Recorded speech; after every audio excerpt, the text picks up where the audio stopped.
Talking About a Podcast. We're back again. Yes, sir. Yes, sir. Thank you for watching, listening. Follow us on all social media, SITM Podcast. Email sitmpodcast237@gmail.com. We're on youtube.com/SITM Podcast and sir. Spotify as well. Yeah, man. But yeah, man. Our sponsor. What you want to? Then just go ahead and do it, man. You're better at it. I was just ad-libbing. Perfect Office Solutions, man.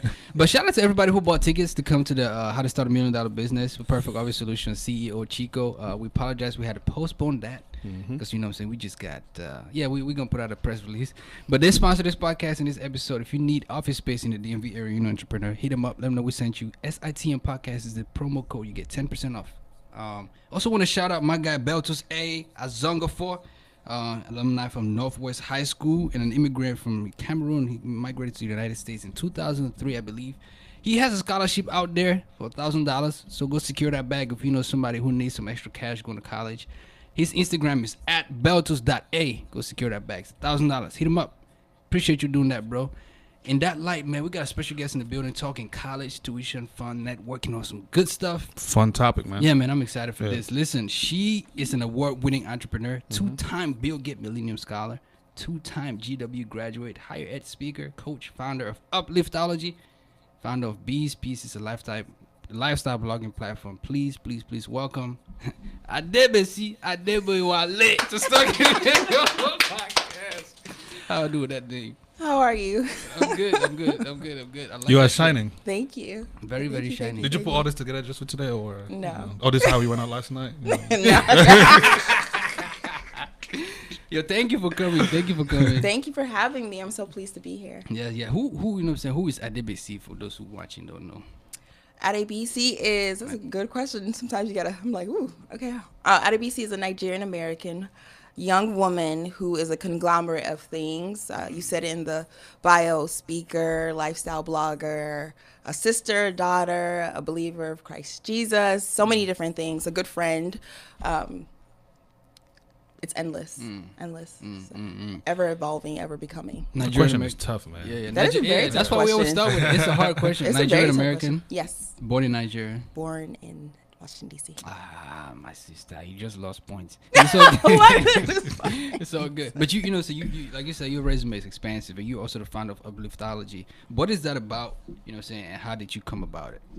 Upliftology, that's a great question. I started in my church, one of my former church, actually. There were a lot of students who were coming to me asking, hey, trying to go to college is expensive. How can I pay for it? I'm like, apply for scholarships.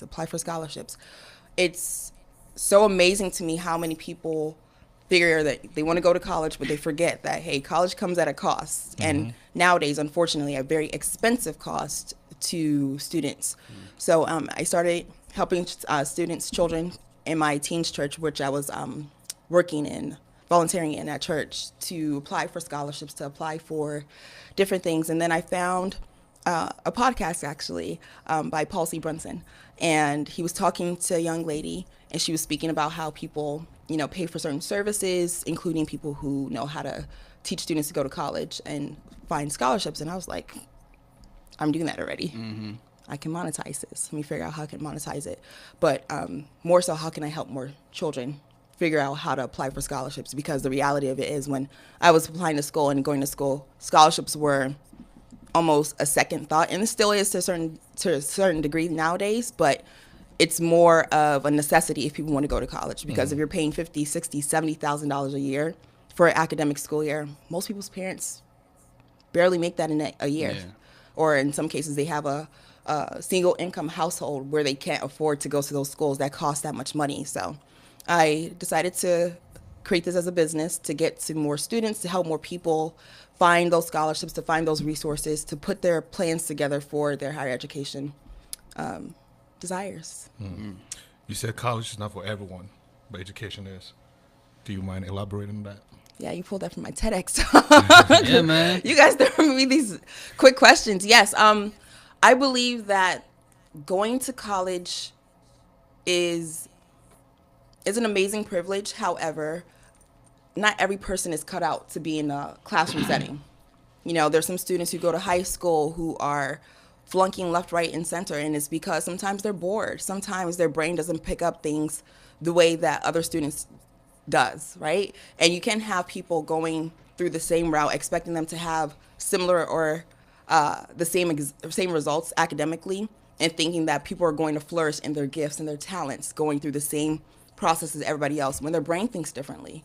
You know, some people's education can come from traveling, can come from teaching English abroad, can come from going to the Peace Corps, can come from being in the military. So everybody's mindset everybody's ability to learn, is different, and we can expect the same things from everybody. Do you tell that to our African parents? Because saying one of the the taglines of this podcast is a platform for entrepreneurs, innovators, move makers from African descent. People like you, entrepreneurs who are excelling in different things other than doctor, lawyer, engineer, where our parents push us to be. Yeah. Hence education. Go to school, get that degree. Yeah. The next generation. I don't think the problem is our generation, right? I think we are growing up in that mindset and realizing that, hey, I might have to take 2 years before I go back to school. I might have to take 4 years before I go back to school. I might have to do school at night and work full time and then pursue my degree over an extended period of time. Our parents are a difficult generation to penetrate that mindset because they weren't. Take it like this: they immigrated for a reason, right? For the majority of them, they came over here for a reason, which is to have a better life, and that better life comes with education and resources that they didn't have in the lands where they're coming from, in the regions where they're coming from. So they're preparing themselves and preparing their generation to have a better opportunity than what they would have had they stayed in their home country. Right. And it's difficult to convince somebody whose mindset has been stuck on this for 10, 20, 30 plus years to come all of a sudden and hear this and say, okay, you don't have to go to college. So I can say it all I want to, but until parents actually sit down, look at the hard facts, school is expensive. Facts. Your child doesn't have a 3.0. Your child barely has a 2.5.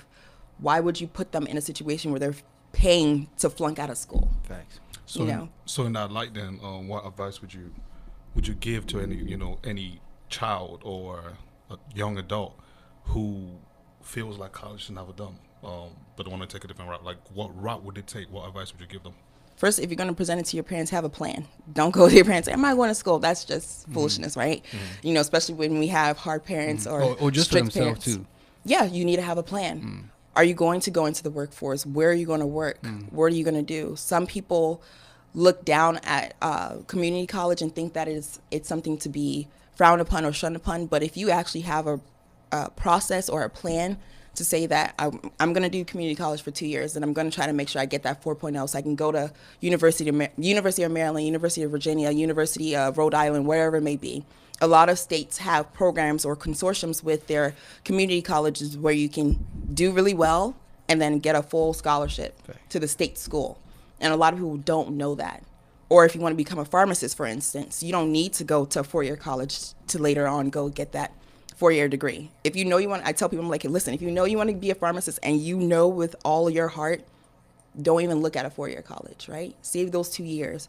Go to a program, get your associate's degree in those first 2 years, and then apply for pharmacy school.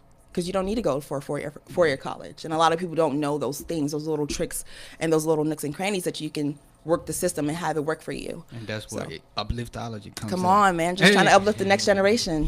I like that. I didn't even catch that. You just said it. You actually earned $250,000 from GW. Yes, so my scholarship. So it was more so okay, it's not like check that day. Oh, it's like, No, so that's also okay. including the Gates scholarship. No. No. Like you was walking out of college with money. No. So that was how much my education was cost over the 6 years that I was at GW for my undergraduate and my master's. So what was it, $56,000 per year when I was there? And that was the most expensive university at that time. So imagine now, I believe GW is like $68,000. 64 in tuition, and then plus you have to consider room and board. So that's something else people forget. You see tuition on the website, and then you forget that you actually still have to live. You're talking about one aspect of the cost of college. So, so the $250,000 is how much my education was worth at that time, going from my undergraduate to my master's program at George Washington. Yeah. Other than that, they see the tuition, but they don't see the room and boarding. What other mistakes do you see parents and students making in this, era in terms of, education? That's a good question. one thing that people forget is that some schools are not fixed price, right? Fixed price means that it's the same cost for all 4 years, that it won't go up, it won't go down. When you come in, this is how much you're going to pay for the next 4 years to stay in the school. Most schools are, they fluctuate. So if you come in, for instance, AU has this plan where it costs what, $40,000 a year. Next year it can be $43,000 a year. Sophomores and everybody else after that will have to pay for that cost. So people need to remember that when you're looking at the cost of education, you're looking at how much it could change over the next years, and taking that into consideration, that your loans will be fluctuating up and down. You will have more loans as you go into those programs. Yeah. What are some common issues you see African students facing in the diaspora as far as education is concerned? You said it kind of earlier too as well, that parents are expecting their children to be doctors and lawyers and engineers, and thinking that is a one size fits all type of career, which is absolutely inadequate. You know, we thank goodness for things that are going on nowadays where we have people going more into the arts, people are going more into technology, people are going more into social services. So parents are becoming more aware of there are more careers and there's more success, you know, in the American dream, when you allow somebody to fulfill their own dream, their own vision of their life, and being okay with that. Do you think education is a business? 100%. You mean in terms of college? In terms of college, yeah. Oh yeah, 100%. Yes, it's definitely a business. It's definitely a business. That's why you see the cost of education rising. You know, people are always like, why is school always rising? Think about it this way: the cost of education will always go up with the cost of living. Right? It will always go up with the cost of real estate. So when you see land or a certain area fluctuating up in terms of the real estate, you can expect the cost of the education of the school around that area, around that region, to go up as well. Even sports. I believe if your school is in a certain ranking in sports too, tuition is high because of how much tuition how much scholarships they give the players and all that And stuff. the players don't even get paid. Yeah. But schools revolve around the top sports, which are football and basketball. Yeah. So if the school is doing really well, you can expect that the cost of tuition can go up, not necessarily per se with that, but it brings more attention to the school, which means it brings more possibilities of more students and more applicants. They say teach them while they're young or train them while they're young. I remember when I was leaving high school, going to college, SATs and, applying for scholarships was not something that I was heavily upon, I mean, I heard people talk about it. Yeah. But I just didn't really care much about it. Yeah. Up until this time, I'm like, whoa, I wish I did that.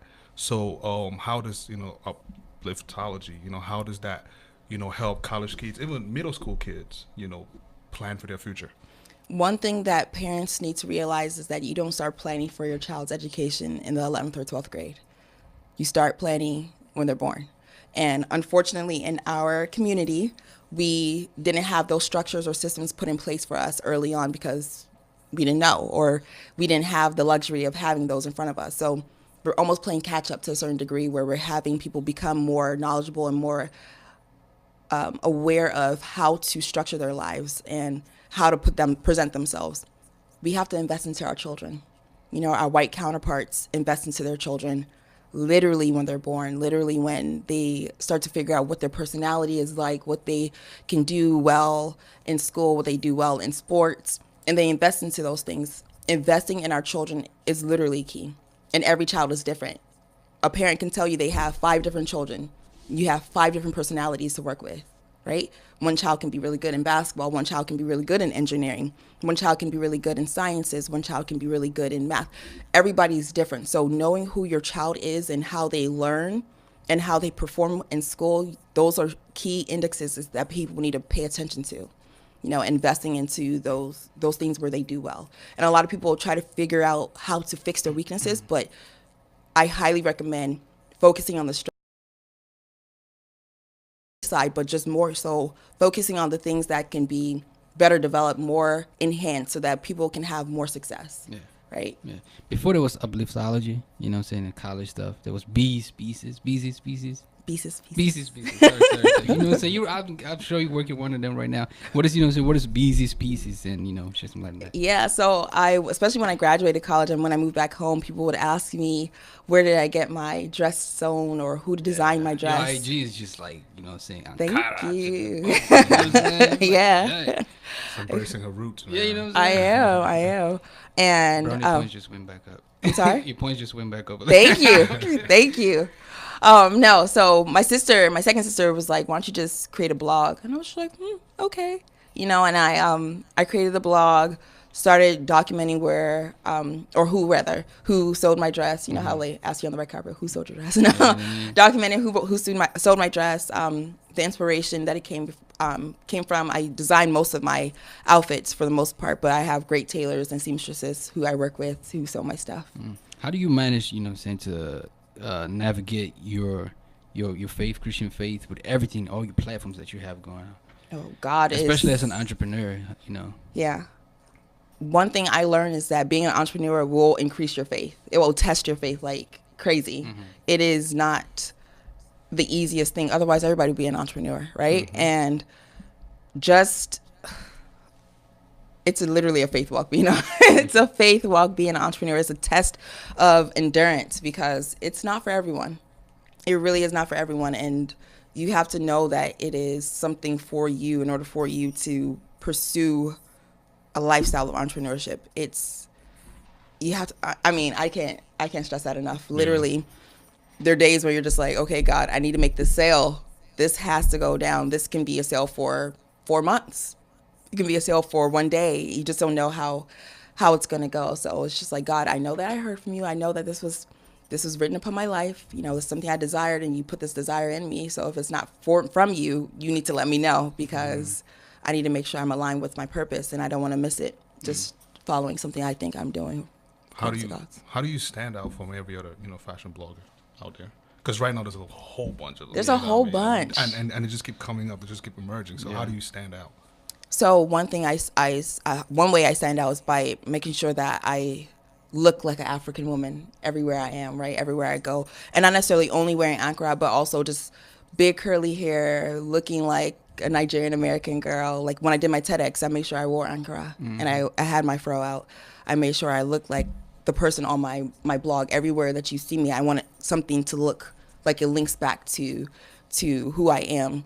Just being consistent and being present, and talking about the issues that affect the African American diaspora and people who are abroad, people who are in the workplace, standing up for our rights. Other than the surge of, like fashion bloggers in Ankara and the love of it, since, even like Black Panther, how has the African fashion industry changed, since, since you started Beezus Pieces?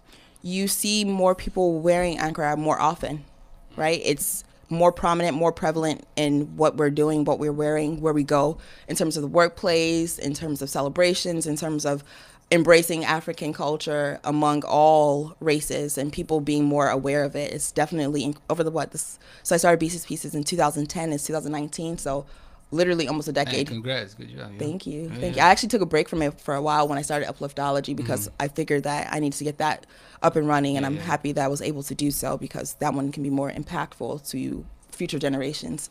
But in terms of Ankara fashion, African fashion, it's definitely has gone across the globe, literally. Yesterday was the International Women's Day. It's only right that we had. What was it, yesterday or the day before yesterday? Yesterday, right? It's a whole month too. Because he's looking at me like. It was yesterday. Yeah, I was thinking too. But the whole month is Women's Month. Oh yeah, the whole. Being a woman, how important is it, for you to, be part of this movement? Which movement? The woman movement, the woman march. Being a woman, embracing your sexuality, your womanhood. Especially in this moment, of the Me Too's, the feminists. R. Kelly the exposure of R. Kelly. I wanted to get you. Like, how do you use your platform, to empower women? I guess that's a better question. Speaking up. So, for instance, one thing that I'm big on is I worked in corporate America for 7 years, and one thing that I'm big on is diversity and inclusion. For for all, but specifically as a woman and specifically as a black woman. And I was talking to my cousin, for instance, and we were talking about how she's preparing in her own career because she works for another great company. And I was asking her what's her move and her goal for the next 5 years in terms of promotion. So she was saying some things, and she was telling me about how she, she's great at her job and she likes where she is and she doesn't know if she really wants to get promoted. And I'm just like, huh? Like, that completely goes against what you are working for, right? You need to get promoted. You need to be in those places because diversity and inclusion means that we are being open and embracing all different types of people from all over, both women and men. But inclusiveness means that they are including us in those places where we're not represented right now. Right now. And it's important for us to be in those places because we can ask for diversity and inclusion and then not want to take those roles, right? We can't ask and start pleading and start begging for certain things and not show up great at that. So it's important for us, if we're going to advocate, if we're going to fight for certain things, that we ourselves do our part, and not only do our part, but we do it well. So it's my goal to help women to stand their ground, but make sure that they're also doing their part to show up, and to show up smart, intelligently, vocally, boldly, and just being present, because we can't ask for these things and then not do it. It doesn't make sense. Yeah.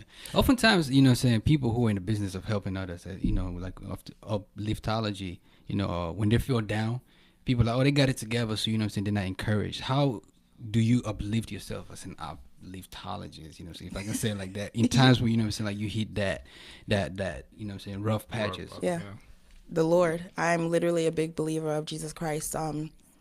The Bible says that David encouraged himself in the Lord, and I truly believe in encouraging myself in the Lord. And I have a very, very good connection with my sisters. So my sisters and I are always talking with one another, and they know everything that's always going on with me. So surrounding myself with good people, with good acquaintances and friends, people who know me in certain aspects, who understand me in certain aspects, and knowing who I can lean on in what regard. Having my community being solid and being open and having the ability to connect with me and me listening.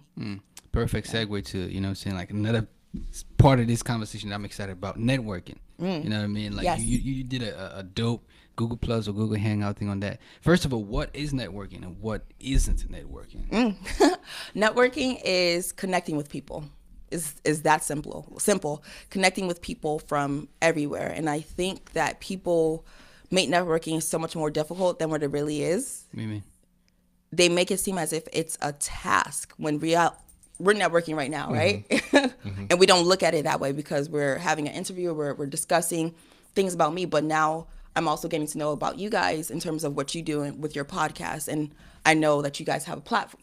It's literally connecting with people where they are, doing what they do, and understanding people, but it doesn't have to be burdensome. I think people make it more burdensome than it needs to be because they think that they have to have something to give or something to take away from somebody. Would you say it's confidence? Lack of confidence?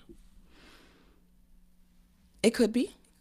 It could be. It could be for certain people. It could be a lack of confidence, a lack of knowledge, or just a misunderstanding of what they thought it could be based on what they've been told before. But it varies. But networking is If a there's simple one, thing. is there a skill to networking? There can be. So when I say there can be, you have to have a certain personality to know that you don't need to come in and take something from somebody, right? You can just have a great conversation with somebody and know that, oh, I met somebody who said they do X, Y, Z. I can connect you with that person. Just be a bridge. Some people think that, oh, because she is a Gates scholar, she knows Bill Gates. No, I don't. It's just easy. I'm going to find out. I don't. I've met him before. I met his father before. Yes, Grandpa Gates and Daddy Gates. But just knowing what realm and what experiences people have, right? So, for instance, people contact me and say that, hey, I'm looking to apply to GW. Do you think this would be a good move for me? And I tell them, honestly, what I believe. Like, depending on what you want to study, GW could be a school for you. It could not be a school for you. If you are not prepared to seek out those scholarships and figure out how you're going to pay for GW, it's definitely not the move because GW is expensive. If you want to go into corporate America and you want to look into going to consulting, like I worked for 7 years, is not the job for everybody. using your network to understand what people do and how that you can leverage their experiences for your betterment is pretty much what networking is, and not abusing that power. You always want to also give back to people. You're a full-time entrepreneur right now? I'm a full-time entrepreneur. Yeah, live American Still in the dream. corporate world.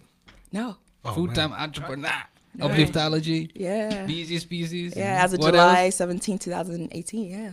What else you got going? I have some other stuff in the works. Yeah. Are you Don't single? lie. Yes. Guys, Rocha. Rocha. Her Instagram now. In fact, it would differ. Yeah, like just for Russia. But how does one make their network work for them though? That's a great. So let me tell you. So I actually had a great experience. I was working out of Panera Bread. That's my spot. So I was working out of Panera Bread before I got my office space, and I saw a friend's brother, and I was talking to him, and he was like, he hasn't seen me in years, literally years, but reminded him that I knew his sister. We grew up together, and we're all in the same community, Nigerian Americans, sororities, whatever. So we were just talking, and then he said his parents were there, so I went to go see his mom. We started talking about upliftology, and he was like, yo, I have somebody I could connect you with. And I'm just like, do it. Literally over the next 2 months, started talking to the person who he connected me with, and now we have some business going on. Mm-hmm.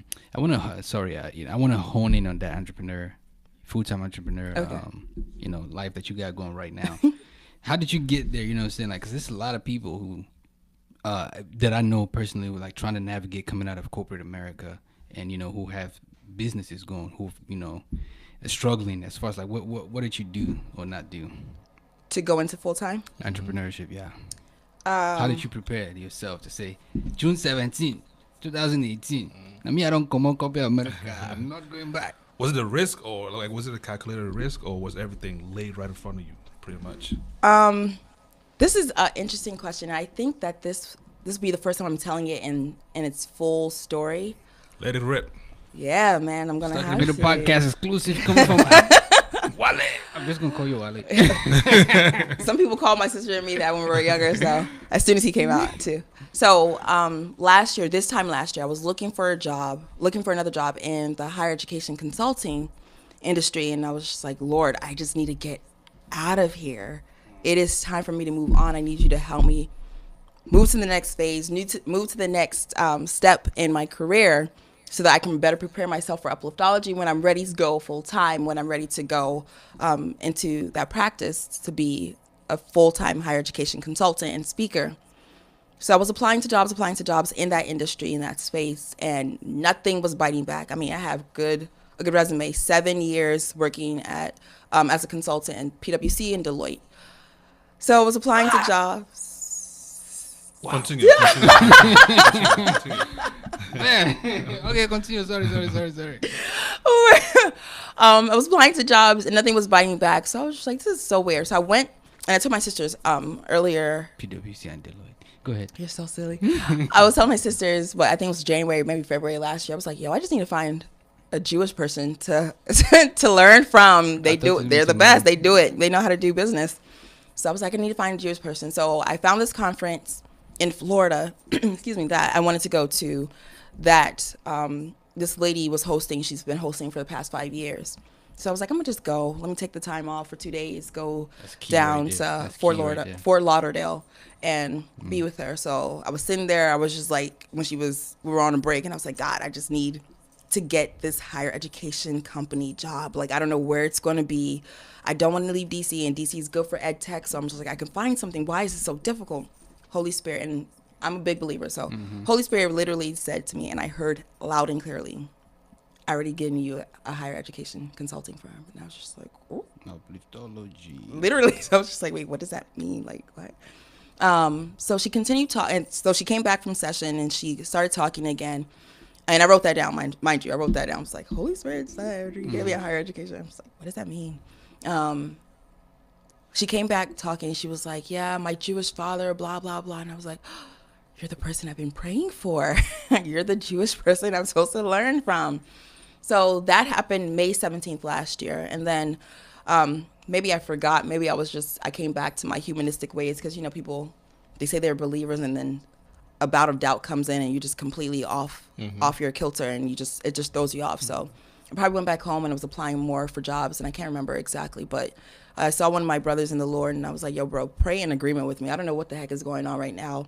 I applied for this job. They're still interviewing me 2-3 months later. I don't know what the hell they're taking so long for. Can you just pray and agree with me? So he was like, call me later. I was like, you can't just touch and agree right now. Why do I need to call you later for? Like, why do we need to have a conversation about this? But he said, call me later. And I was like, okay, cool. I have a flight in the morning, so I'll call you before the end of the night. Called him around 7 o'clock, and as soon as he opened his mouth, I was like, he's about to drop something heavy on me right now. And say the Lord said something. I just feel it. So as soon as he started talking, he was like, yeah, I don't think you're supposed to be looking for a job. Something's just not adding up. Like, I was praying for you, and he was like, the Holy Spirit said. I'm just like, oh God, again. And he just said something that was confirmation for me to pursue my business and to look into going deeper into upliftology. And then that was June 17th. And then July 16th, I got an email that, hey, we need to meet up. And on July 17th, I was actually laid off from my job at Deloitte. And I was just like, well, okay, Jesus. You knew I wouldn't have quit. You knew I wouldn't have let go myself from that job. So I was just like, okay, this is good. I texted my sisters, got home, told my parents, and I was just, honestly, for me, it was a big relief. It was a big relief. I was super happy, very excited, because God, no job is biting back. I'm in a very good position in the corporate job that I was working in. Great opportunity, great experiences. My resume is legit, and not to boast, but I mean, I know what I could bring to the table. So I was just like, God, there's certain things that just keep happening. You're just like, okay, what is going on, God? I need to understand a little bit deeper. So all those three things happened, May 17th, June 17th, and July 17th. And I was just like, okay, God, I don't know what else to think of this but to pursue full-time entrepreneurship, because this is what I've been praying for. This is what I've been asking of the Lord. This is what I've been positioning myself for. So when I came back and sobered up mentally, just like came back to myself, I was like, God, why did you fire me from my job? Why did you lay me off? And Holy Spirit reminded me, I have a prayer journal. On July 3rd, I wrote something in my journal, and the Holy Spirit reminded me, he was like, you actually wrote your own 2-week notice. I asked God, I was like, I need a 180-degree turnaround in my career. I need something else to shift. I need this thing to shift. I need it to look completely different from the first half of the year to the second half of the year. They need to look completely different. So when I look back at my journal, I wrote that on July 3rd. I got laid off on July 17th. I was like, wow, okay, that's kind of creepy. But God is God, so I can't question it. So, for me, that was a confirmation, and it was a relief, honestly, because like the Holy Spirit told me, I wasn't a quitter. I didn't quit. God put me in a position to move forward. So man, that's for those who weren't taking notes. She wrote stuff down. She paid attention. She shifted herself, positioned herself. As far as like taking that initiative to go to Florida. Yeah. You searched for that stuff. Yeah. You know what I mean? And she listened and she sought counsel. So there's some key points right there. I know, right? I was like, okay, summary. For once you paid attention. But now, what services does Upliftology offer? Yep. Yes, so we do college preparation, student recruiting. So let me back up. So we do college preparation and coaching for students and parents who are preparing for the college application process, with the goal of helping students to graduate school debt-free. Now, it doesn't always happen that way. Sometimes we have students who only get partial scholarships, or people who have to augment their plan to go to community college for a year or two and then apply for a 4-year college, which is perfectly fine in this day and age. But knowing what is going to be the best route for you. And then for colleges, universities, and higher education organizations, we look at helping them to prepare them for the student experience so that they can help their students have a wonderful experience. So we do international recruiting.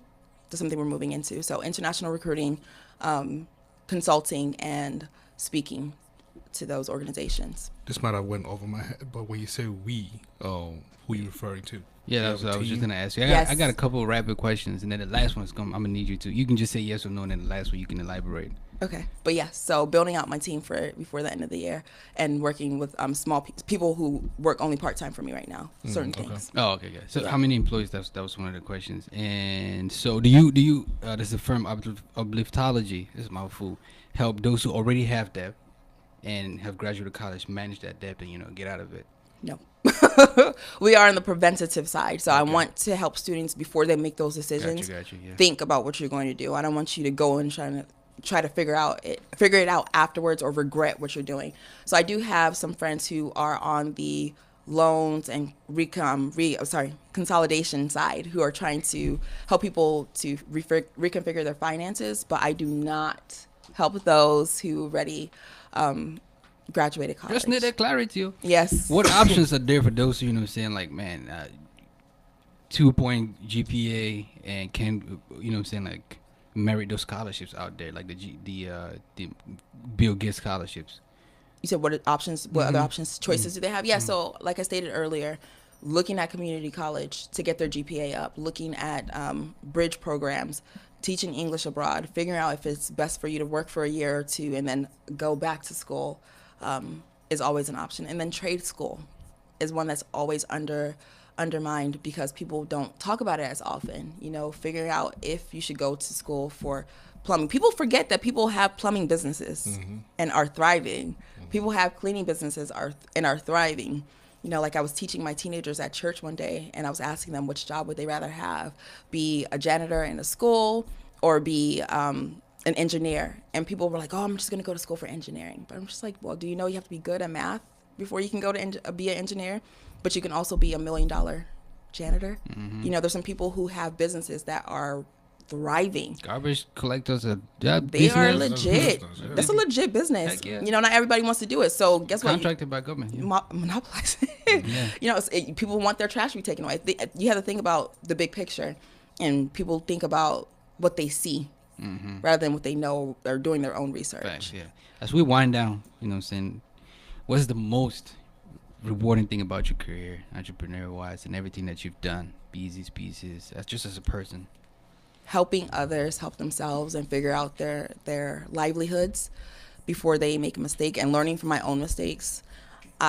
So in my business, a lot of students that I've worked with and those who have been successful, I never met face to face. I've only spoken to them through video chat or through email. You call them your scholars. I call them my scholars, right? And I have a young girl who was from Mississippi who I never met, and she got into Columbia, and she went to a small school, really, really small school. According to her, it's probably like 400 people in her school, and that was only like 2/3 of my graduating class. So having a 400-person school, she emailed me and said, hey, I got into Columbia, and they're paying for everything.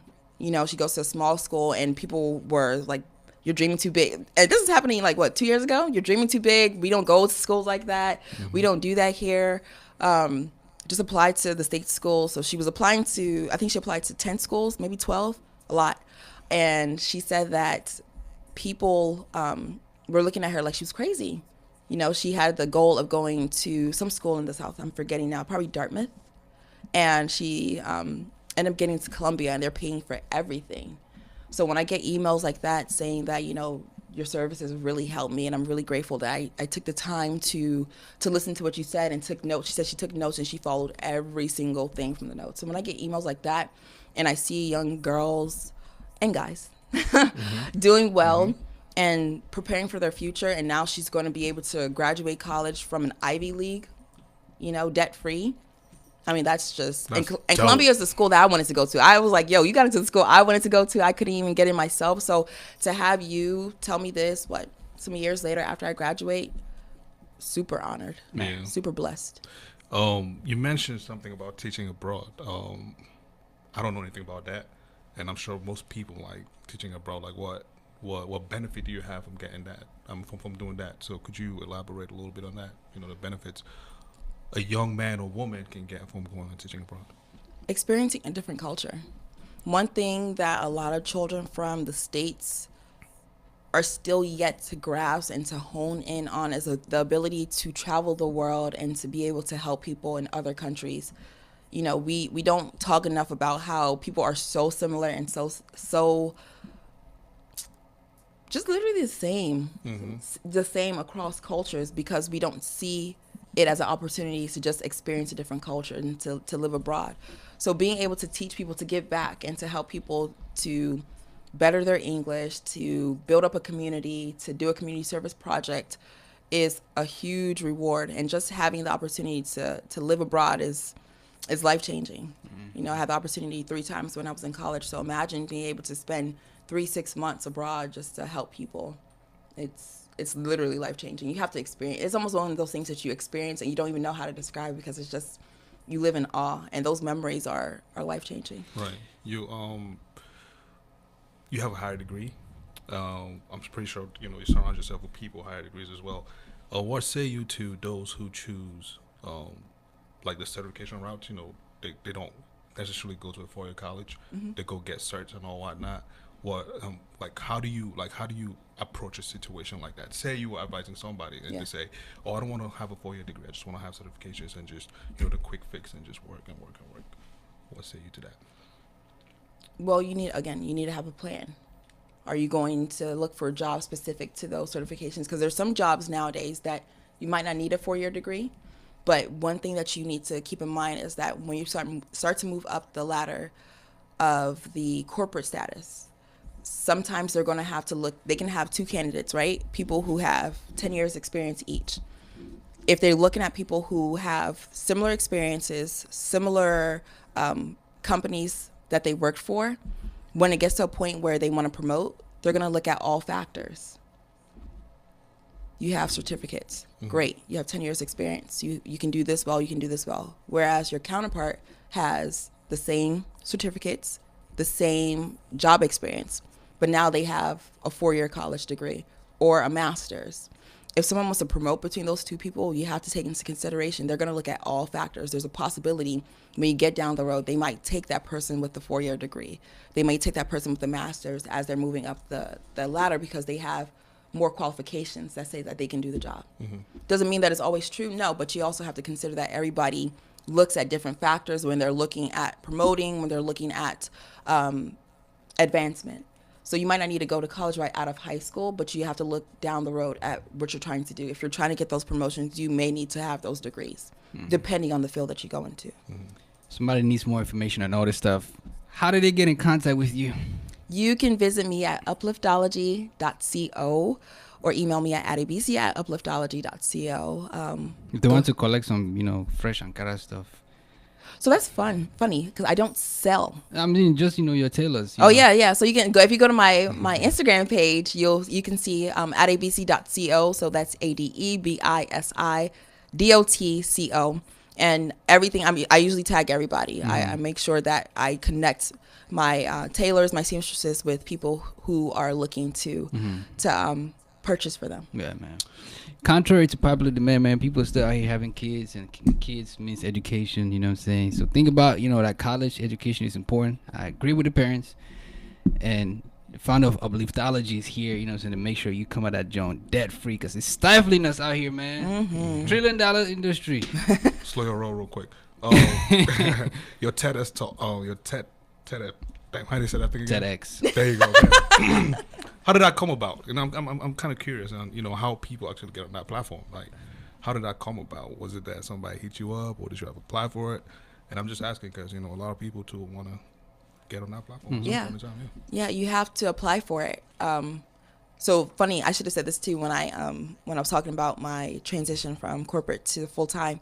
You have to apply for it. So I applied for it the first time actually in 2016 and didn't get it for same platform, education, helping students, blah, blah, blah. Didn't get it then. And it was really funny because when I wrote that prayer journal note, I'm like, God, I need a 180-degree turnaround. The first thing that happened to me was I actually just got contacted out of nowhere, literally saying, congratulations, we would love to have you on our TEDx platform. And I was just like, haven't applied for this in 2 years. They had just cleaned out their database and sent me an email, so I replied it I got my master's in information systems technology, and some other questions they asked, but so. apply for it. Go listen to that thing too. You know, it's short and sweet and nice. Thank you. Yeah. It's you. informative. There you Yes. This guy Do just your wanted to thing. know. Do your thing. I'm going to be on TEDx. Nah, forget that Spitting stuff, man. bars. Not happening. Never say never. Nah, man. Appreciate you coming through, kicking Thank it you with for us. having me. This was really dope. And Oh, last question. What's success to you, by the way? What is that? What is success? What is success mean to me? you? To me, so success can mean different things to relative. every. It's literally relative. It means different things to everybody. But success to me is one, having my peace. I'm huge about having my peace, and Amen.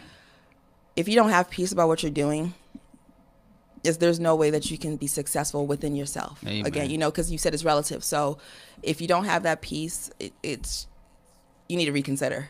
But having the peace within me is top for me. And then just being consistent and keep getting up.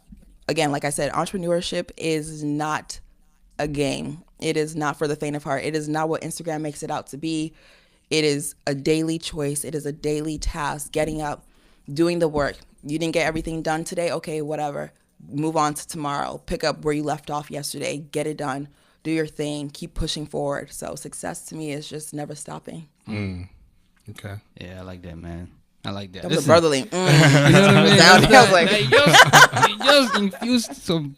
Now listen, we've had the pleasure of speaking with Adebisi Adebowale, award-winning entrepreneur, higher ed coach, and founder of Updriftology and Beezus Pieces. Listen, appreciate you coming through, kicking it with us. Thank you for having Yeah, me. this is Stuck in the Middle Podcast. Hit subscribe if you're on Spotify. Follow us on Apple Podcasts. Appreciate you for checking us. And we are out.